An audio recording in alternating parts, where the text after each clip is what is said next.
के शहीदों का सौदा किया है, उस शख्स से जिसने पाकिस्तान की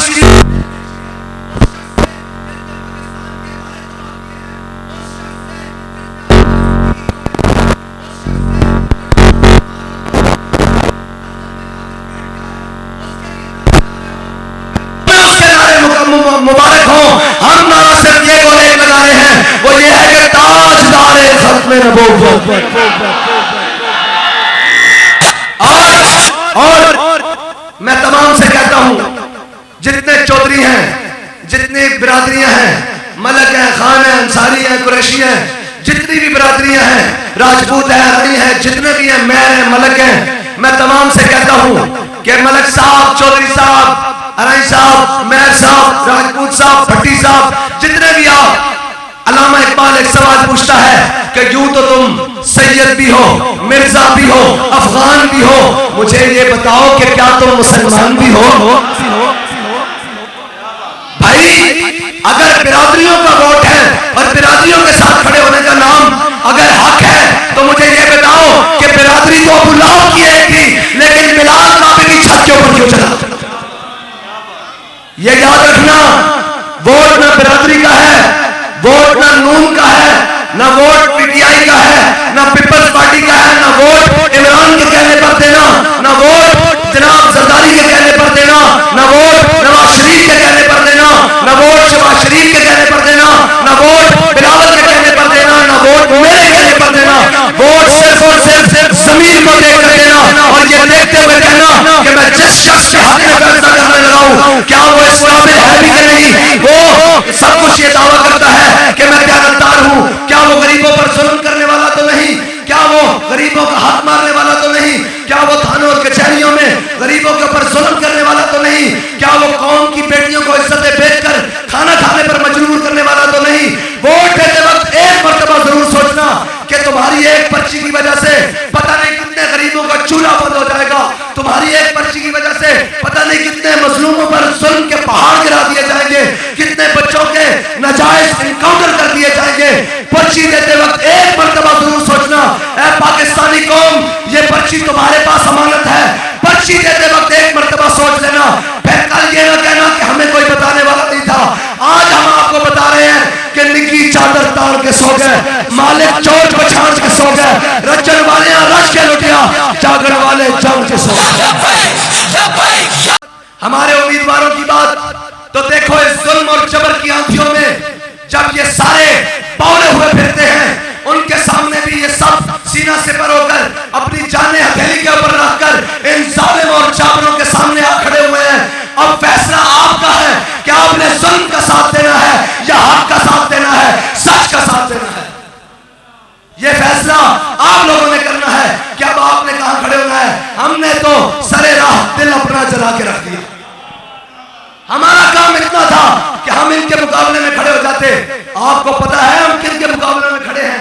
जो अपने आप को बदमाश कहते हैं, जो अपने आप को बड़े गुंडे कहते हैं, जो कहते हैं हमारी गल हुई है, साड़ी गल हुई है, जड़े कहते हैं साड़ी गल हुई है। मैं कहा तेरी हुई हुई तो साड़ी भी हुई हुई है, तेरी किधरे होर हुई हुई होनी, साड़ी मदीना पाक हुई हुई है। बस इतनी बात है, कौम ने अपना फैसला खुद करना है और कौम का हक है कि वो खुद पहचाने कि इन चोरों और जालिमों ने आपको तो बताने की जरूरत नहीं, कौम तो बड़ी समझदार है। आजकल तो सोशल मीडिया का दौर है। अगर अब भी कोई अपनी बिरादरी के पीछे वोट देता है तो फिर वो अपने आप को हुसैनी ना कहे, बल्कि वो अपने आप को यजीदी कहे, क्योंकि बिरादरी के पीछे चलने वाला और बिरादरियों को देख के करने वाला वो हक का साथ न दे, वो यजीद के साथ चले तो वो यजीदी हो सकता है। हक का साथ देने वाला तो वो है जो कहता है सारा जमाना नाराज हो जाए, मैंने अपने कमली वाले आकर को राजी करना है।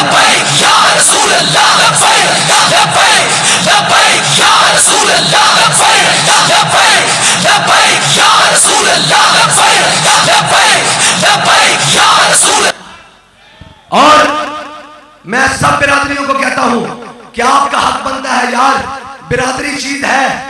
क्या बिरादरी से हक ज्यादा इमामुल अंबिया का नहीं है? आप बिरादरी हो तो बिरादरियों समेत हुजूर की बारगाह में आ जाओ और दीन के साथ लग जाओ। अगर बिरादरियां आ जाएंगी तो वो अंसारी होगी, क़यामत तक के लिए अंसार इज्जत का शर्फ बन जाएंगे।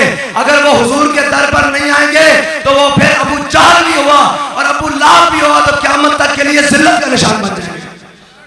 इसलिए आप अपनी बिरादरी को, अपनी कौमों को मुकद्दम रखते हुए अपनी कौमों समेत हक का साथ दें, और आपका हक बनता है इसलिए कि हम चोर नहीं हैं, हम कौम के डाकू नहीं हैं, हम कौम के जनाब स्टील मिल PIA जहाज खाने वाले नहीं हैं, और हम भाग कर जाने वाले भी नहीं हैं। यार हमारा मुकाबला तो देखो किसके साथ है, जो यहां सिर्फ हुकूमत करने के लिए आते हैं। जब मुश्किल वक्त बनता है कभी सऊदी अरब भाग जाते हैं, कभी जनाब लंदन भाग जाते हैं, कभी फ्लैटों में जाकर सोते हैं, कभी बनिकाला। जिनके इलाज इस मुल्क से बाहर हैं, जिनके बच्चे इस मुल्क से बाहर हैं, जिनकी जायदादें इस मुल्क से बाहर हैं, उनको हक बनता है कि वो इस कौम से वोट मांगे। आपका हक बनता है, हर बंदा ये सवाल करे कि अपनी जायदादें पाकिस्तान में लेकर आओ, अपने बैंक बैलेंस पाकिस्तान में लेकर आओ, अपनी औलादें पाकिस्तान में लेकर आओ, अपने इलाज मुआवजे पाकिस्तान में लेकर आओ, तो हम तुम्हें वोट देंगे पाकिस्तानी। अगर तुम हमसे वोट मांगते हो और सब कुछ बाहर रखते हो तो जाओ जाकर लंदन में इलेक्शन लड़ो। भाई सीधा सा सवाल है, आपका हक बनता है पूरी कौम सवाल करे कि तुम्हारी हुक्मरानियां और बदमाशियां यहाँ पर और वहां पर लंदन के रोडों पर तुम जनाब ऐसे लोगेड़ों की तरह फिर रहे होते हो, यहाँ पर तुम्हारे प्रोटोकॉल खत्म नहीं होते, और वहां पर जनाब जाओ। अगर इस कौम से वोट लेना है, इस कौम पर हुकूमत करनी है, तो अपने बच्चे वापस लाओ, अपनी जायदादें वापस लाओ, अपने बैंक बैलेंस वापस लाओ। और हम ऐलान कर रहे हैं, मैं ऐलान कर रहा हूं बैसियत तहरीक लब्बैक पाकिस्तान का सरबराह, अगर हमारा 1 रुपया भी बाहर किसी मुल्क में भी हो तो हम सियासत से दस्तबरदार हो जाएंगे।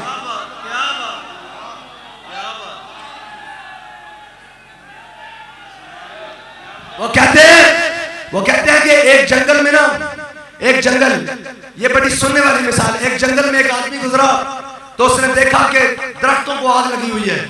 जो परिंदे हैं ना, परिंदे वो दरख्तों के ऊपर बैठे हुए हैं। तो वो आदमी कहने लगा, आग लगी जंगल में और जलने लगे सब बात, अरे उड़ो उड़ो पंछियों जब पंख तुम्हारे साथ। उसने कहा परिंदों तुम तो उड़ जाओ, तुम्हारे पास पर है, जाओ उड़ जाओ, तुम साथ चल रहे हो। तो उसने कहा, वो परिंदे कहने लगे उस आदमी को कि मेवा खाया इसका शीरी और नाश की है सब बात, हमने इसका मीठा मेवा खाया, सर्दी और गर्मी में इस पर घोंसले बनाए, जब शदीद गर्मी पड़ी इसके साए में बैठे, सर्दियों में इसके अंदर घोंसले बनाकर बैठे, घर बनाए, मेवा खाया इसका शीरी और नाश की है सब बात। अब तो हमारा धर्म यही कि जल जाना इसके साथ।